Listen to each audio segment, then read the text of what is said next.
to Follow the Money with Mitch Moss and Pauly Howard, only on the Vegas Stats and Information Network, Sirius XM Channel 204. Thanks for checking in. Live in Vegas, South Point Sportsbook, final hour of today's program. Mitch Moss, Pauly Howard, and this is going to be a lot of fun. It has been a long time, way too long, since we've talked to this guy as the great Alan Boston joins the program, legendary college basketball handicapper. Absolutely. And quite frankly, one of my favorite radio guests of all time. Alan, thanks for coming on today. We appreciate the time. Yeah, I'm such a favorite. That's why you never fucking asked me on. I'm a real big favorite. Wow, you guys got it all down pat. Now you're big shots and working for some network where you can swear and everything. We could have had a drug tip of the week. Could have done all this stuff. Do you remember that? How good was that? Forget me. Hey, PT's Pub. Yeah, you remember. Drinking rather heavily. Do you remember you here? Seriously, and by the way, true story, Alan. We asked probably a year and a half ago, Pauly, could we have Boston on maybe as a weekly guest, as a feature on this show? True story. We were told no. Could not do it. Yeah, I know. Okay, all right. I was offered a job by a network, and then they reneged and didn't even give me a phone call. So that's why I probably would have done it anyway. But Gil kept asking me, and through crack, and finally I relented.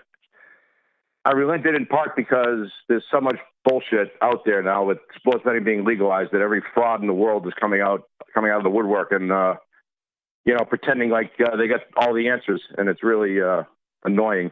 Including a gentleman who wrote a book that I was a part of. Oh boy! Starting that complete con thing that he set up with with a whole bunch of con artists. So it's very disappointing what's transpired. We were actually in reflecting laid the groundwork for all this with the book The Odds, because prior to the odds, gamblers were thought of as overweight, whiskey drinking, cigar chomping guys who hung out in smoke-filled rooms at night and the racetrack during the day. They weren't Ivy League grads who went to the gym every day and were successful. Mm-hmm. So it was kind of like it was definitely a cult hit, and I think that was the reason why it was such a surprise to everybody that someone, and this is not me bragging at all, just the fact that someone goes to UPenn and they bet sports for a living.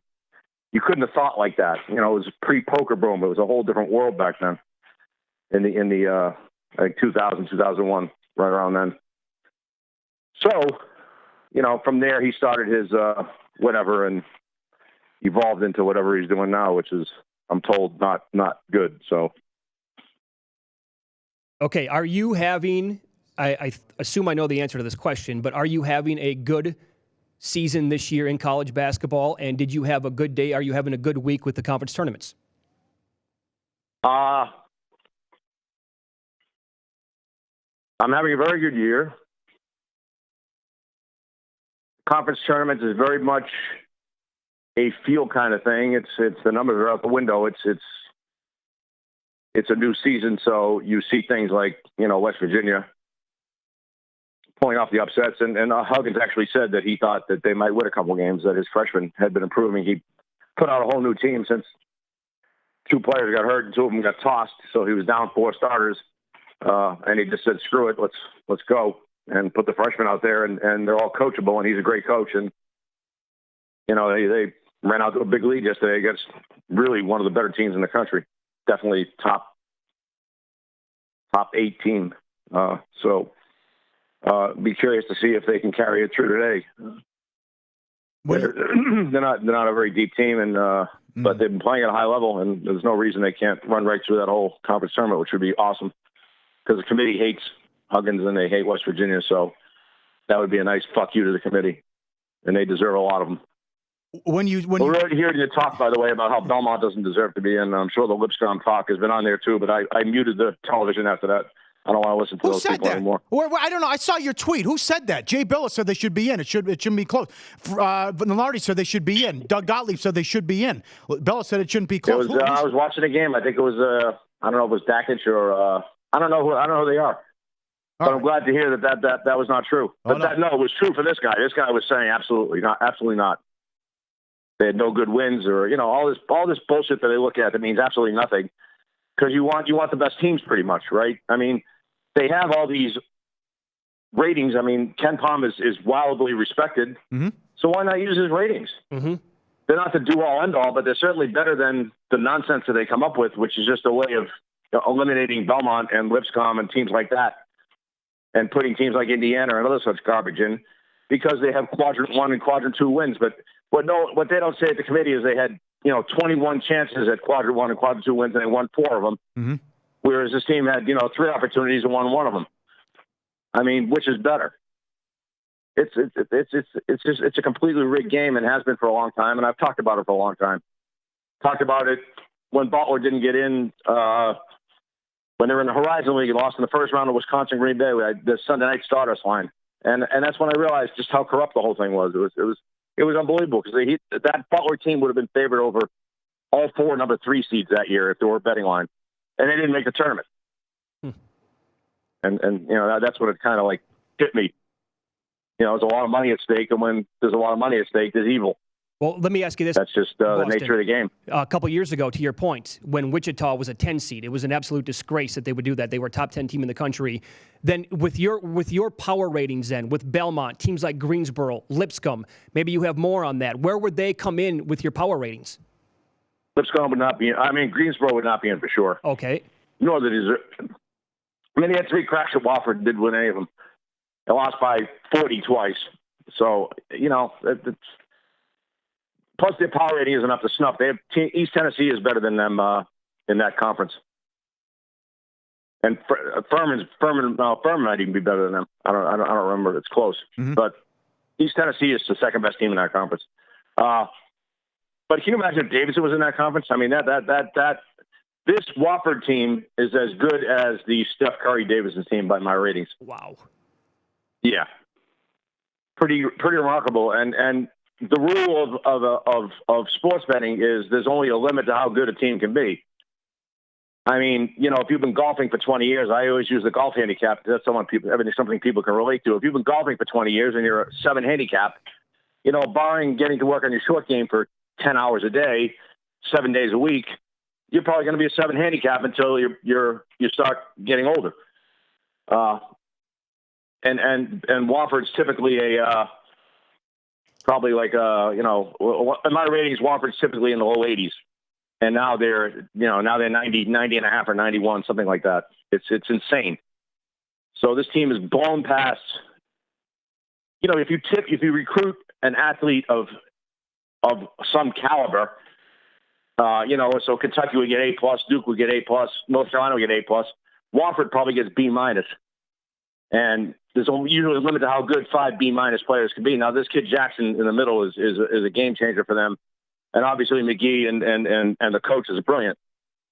But with the kid Jackson is the game changer because he can score at will, and once the threat of that guy inside can score, it opens up all those 3-point shooters, and they run really good offense. I mean, McGee occasionally takes a bad shot, but yeah, he makes them often enough where I guess he's allowed to have free reign, but. That team's pretty scary. They also defend really well. They showed signs of it in that North Carolina game, the first game of the year. I actually watched that game. I don't watch many games, but I actually watched that one and was surprised at how well North Carolina played, actually. Since then, I've watched North Carolina a couple of times, and they reverted to Roy Williams-esque form of having no clue what they're doing. But Wofford played extremely well that game, but nothing like their rating now. With this time of year, I mean, for instance, if they played now, that game would probably be like, well, North Carolina's gotten better too. But North Carolina wouldn't be any more than a 5-point favorite at Wofford. With championship week and then the tournament coming up next week in the short turnaround, do you strictly bet on coaches, and how do you handicap, and what changes do you see in advantages in the next 2 weeks? Well, it's a new season followed by a new season, so conference tournament week, you kind of look for, at least what I do is I teams that maybe underachieved during the year or bet against teams that overachieved, especially in those first round games. So a team like Utah State, excuse me, I'm just getting up here, eating something. a team like Utah State who had a home run year, got a new coach and just played to another team that played to a level they never, even when Stu Morrill was there, was one of the all-time great coaches. They never played to this level. They're another one that's blown past any rating imaginable for them, and they are. I watched them play. They are really good. I don't know if you went to one when they came to Vegas or not. You actually can watch them in now, right? The conference tournament's going on. Mm-hmm. But anyway, they've achieved more than is typical, and now conference tournament week comes. It's not that big a deal to them. They're in the NCAA tournament. They've blown past any expectations imaginable. That first game was very difficult for them yesterday, and as a handicapper, I was remembering how New Mexico at one time had Nevada, like 30 down at home. Mm-hmm. So if they were capable of that and they're playing to get in the tournament, I thought New Mexico actually had a good chance to win that game yesterday. That was one I got right. But unfortunately, like I said, conference tournament week's a lot of feel. And unfortunately for me, I'm taking care of a friend's 3 dogs while he's in rehab. And yesterday, the authorities came and pulled him out of rehab, and now he's in jail. So Lord knows what the hell he did. But I'm stuck with 3 dogs that I don't want, and his bills and everything else. And it's kind of they're not the best trained things in the world. I mean, they're great. They're dogs. I mean, dogs are always great, but mm-hmm. I didn't need it at this time. Yeah. It's wearing me out, and it's distracting. And where it's all feel, it's all thought, it's all from the gut. So stuff like New Mexico, Utah State, where it just kind of jumps off the page. Wait a minute, and I remember those moments that mattered for that handicap. I'm not quite there with some other games, and I really made a couple very bad bets yesterday that I really could have avoided. I did Illinois yesterday, and that was really my number showed it was a bet, but really, they struggled against a Northwestern team without their best player, and they also had the flu. Northwestern, so Illinois really should have beaten them by 30 and played overtime. And Iowa was desperate, having blown that game against Nebraska in the last minute.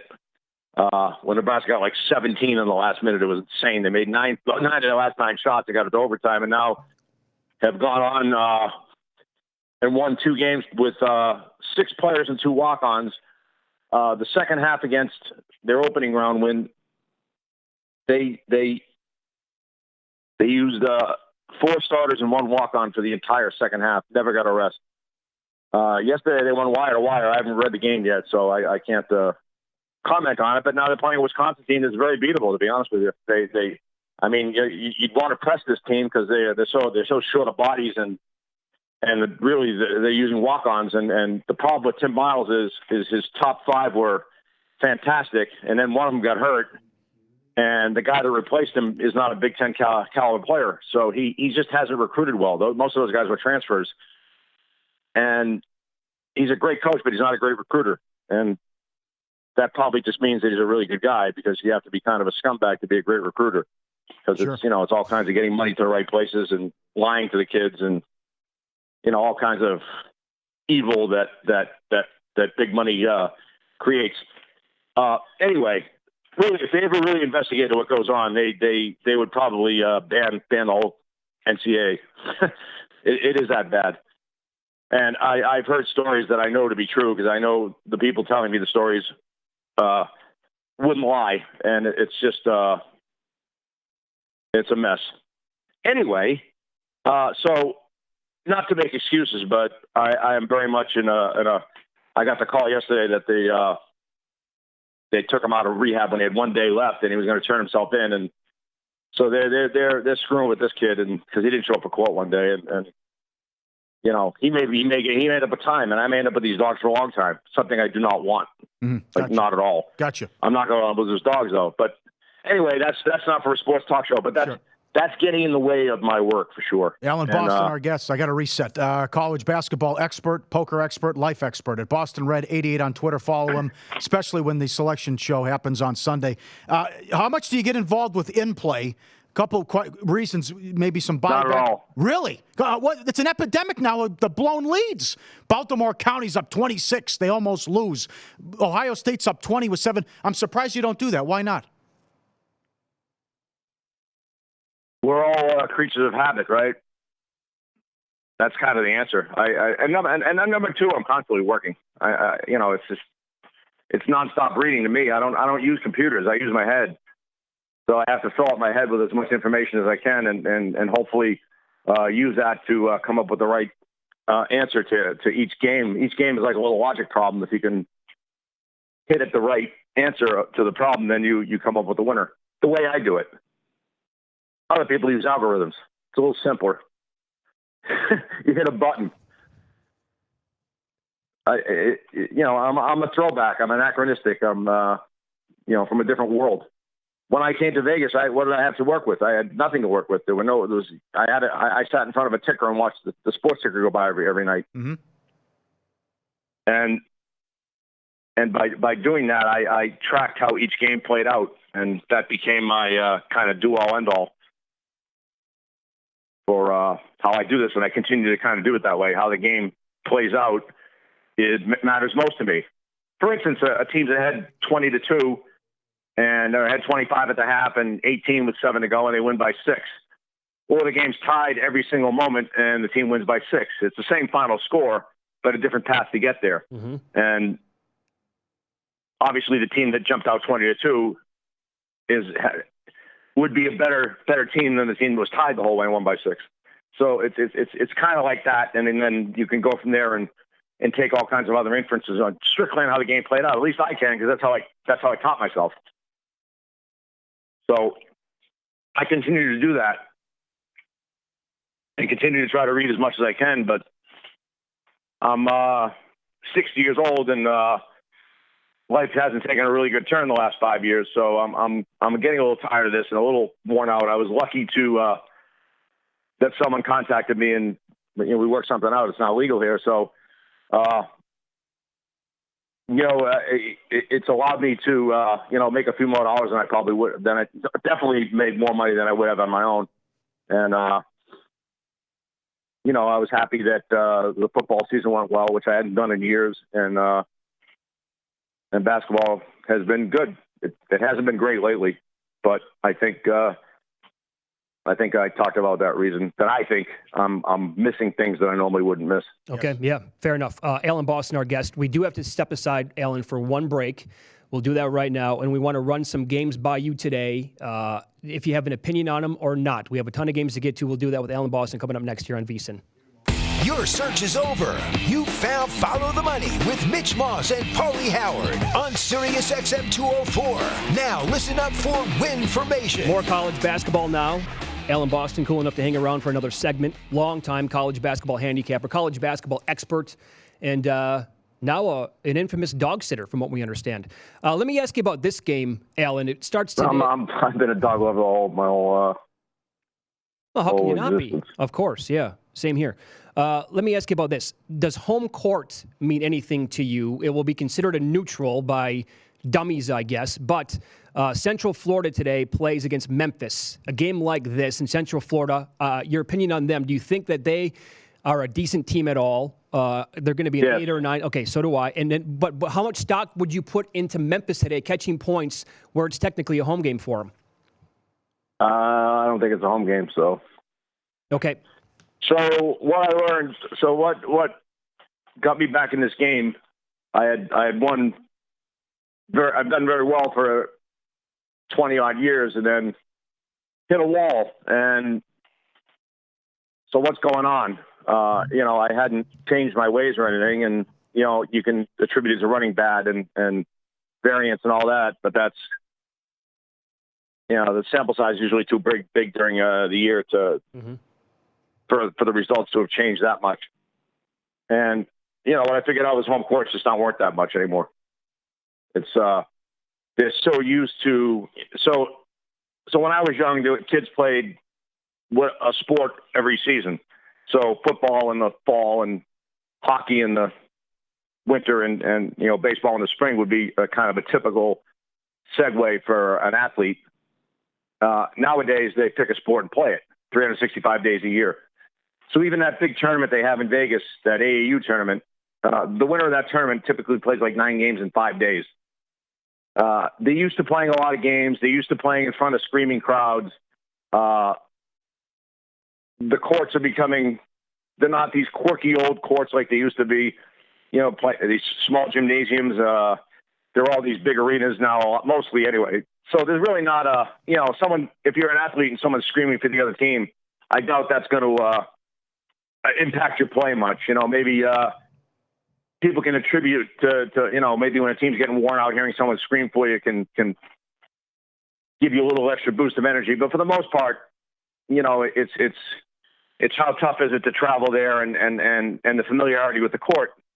And Central Florida has played on this court before. They've been in Memphis for quite some time now. So really, there's nothing to this. It's just some extra people rooting for the other team. So I don't really think there's any home advantage. And, St. John's last night at the Garden got waxed. Plus, there's not as many fans rooting for Memphis. I mean, there's all kinds of teams there with plenty of tickets to be sold. And if you've been to any of those tournaments in Vegas, you see some of these teams really do travel well. I couldn't believe when Kentucky was there. My God. The whole Orleans arena was blue. They're an anomaly, but yeah, so I don't think Memphis has it doesn't hurt them, but I don't think it really helps them that much. Okay, fair enough. What do you like? What are you looking at today so far? Where do you think you have an advantage? Will I have an advantage? Yeah. I don't know. I'd have to look at the lines, right? 1 second. I wasn't planning on being Mr. Handicapper today. What'd you bet? That's a hint, by the way. Yeah.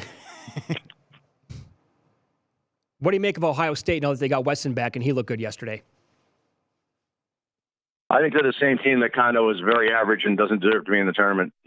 I think they're a very average team. Like Wofford would be favored over them, and Lipscomb would be probably picked with them. Well, maybe not now. Maybe Ohio State would be a peanut favorite over Lipscomb, but they're no better than I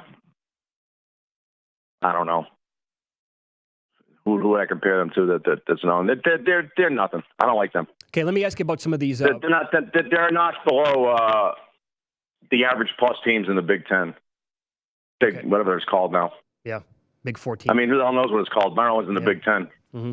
Okay, so we asked you earlier, though, about like Lipscomb. You brought them up. Greensboro, Wofford, obviously. Let's flip it then. Of these other teams that are going to be on the bubble and might get in, would you have any of these teams? And if you in the Power 5 conferences in the tournament per your ratings, would you have a Florida, a TCU? I cannot even believe Texas is somehow on the bubble at 16-16. It doesn't make any sense to me. An NC State, Clemson, any of those teams would you have? Would you say, yeah, they might belong in this year? Yeah, I think all of them actually. By ratings, but they look at. That's why they should have some sort of ratings. All right, here's the top 60 teams. Power rating wise, they have Ken Palm, they have Sagarin, they have all these things that they could get ratings from. They would never ask a handicapper because they would think that there'd be something up. So let's go to someone who's reputable, get their ratings, and then use whatever parameters that they look for to get the right teams in. Not the bullshit that they use, where it's just always going to be favoring the Power 5 schools. But all those teams mentioned, they're all better than Ohio State, that's for sure. Okay. I think TCU is the weakest of the bunch, and I don't know if Clemson deserves to be in. I think losing that game to NC State, and then they blew a couple other chances to win games. I'd love to see him in because I think Brunell's gone if they're not in the tournament, and I think he's excellent. I think he deserves to be in basketball. He'll probably get another job, but he deserves to be at Clemson. He's done a really good job there. It's just so hard when you're competing against the Carolinas and the Dukes and. Where they're going to get almost the cream of the crop all the time, and you're stuck with what's left. Occasionally you get a sneaky guy, or you get really good at recruiting your type of player, which Bob Huggins is really good at.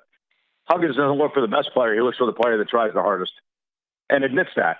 And so he never has 5-star recruits down there. He really has 4-star recruits actually, but. He has great teams, and that's because he's a great coach. It's but the nature of the game, and I'm kind of rambling here. The change to a 30-second clock has made it harder for a Cinderella or another dog to win because so many more possessions for the superior talent to take over, right? So back to Pauly's question originally about what I look for the next couple of weeks. In the old days, these first-round games, coaching was almost everything to me. With the 45-second clock, where a coach could control the tempo, make the other team's life miserable, run all these set plays that they had to defend for a whole game, and eventually just break them down and, have them rushing shots and taking bad shots and doing all the stupid things they would tend to do. That's been negated a lot by the increasing number of possessions, so they can get more, they get more offensive rebounds. They wear teams down. You see these games where they hang in there the whole way, and then, they score the last 12, and it's because the other team finally just cracks. Where if there was even just the 35-second clock, it'd be a lot more of a game that college basketball should have, because it should not be a glorified NBA minor league. It should be about going to college and playing basketball because you love the game. But that's not, obviously, I'm talking nonsense, but that's what it should be. That's what it used to be. But they have this $1 billion TV contract, and when you put a B in front of something, like I said, that's where evil lurks, and the whole thing is just a complete corrupt, really mess.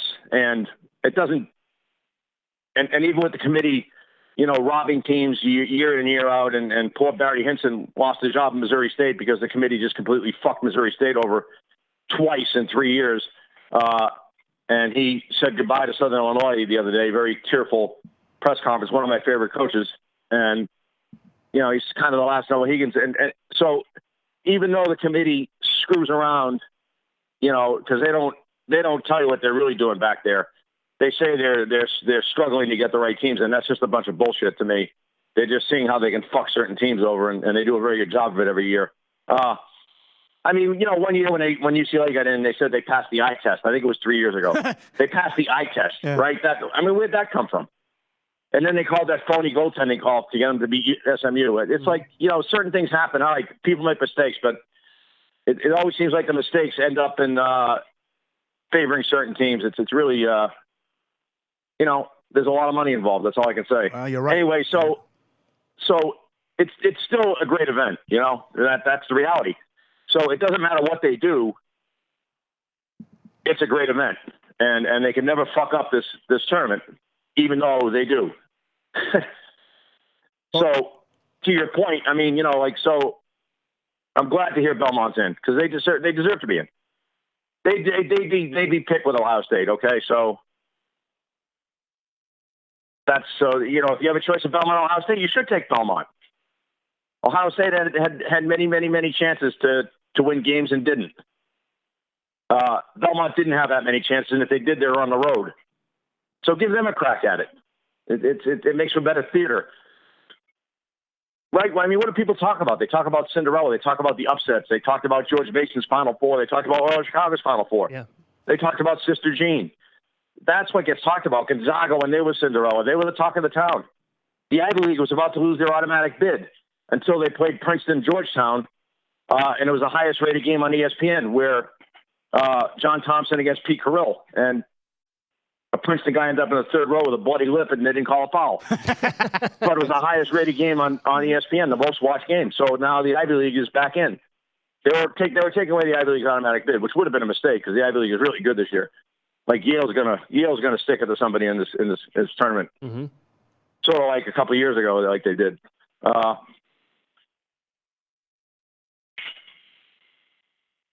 Fair enough. Now, what the hell was that?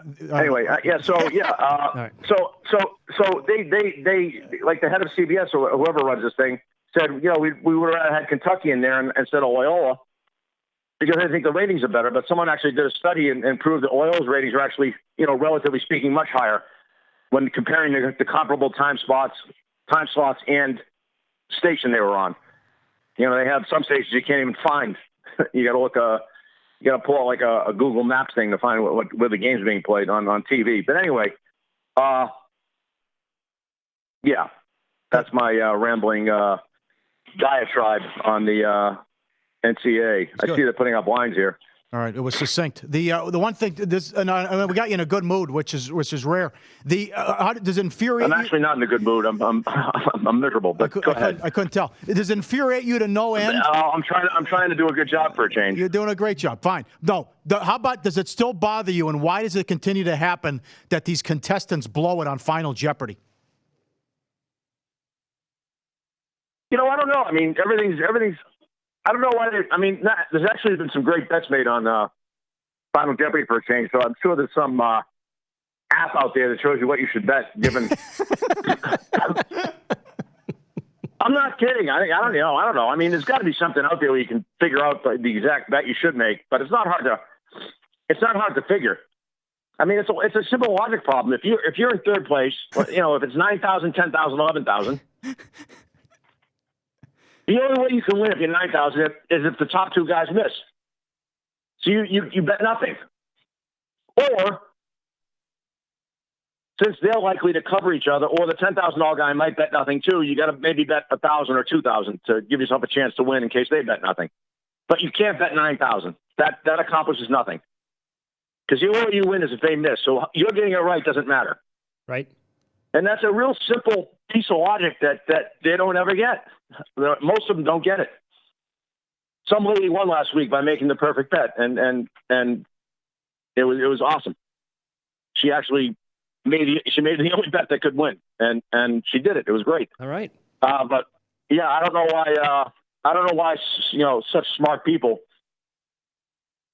can't figure out simple logic. Yeah, simple math. I think they study for the show now, so even all the joy of that has been taken out. I mean, these people come up with answers that are just ridiculous.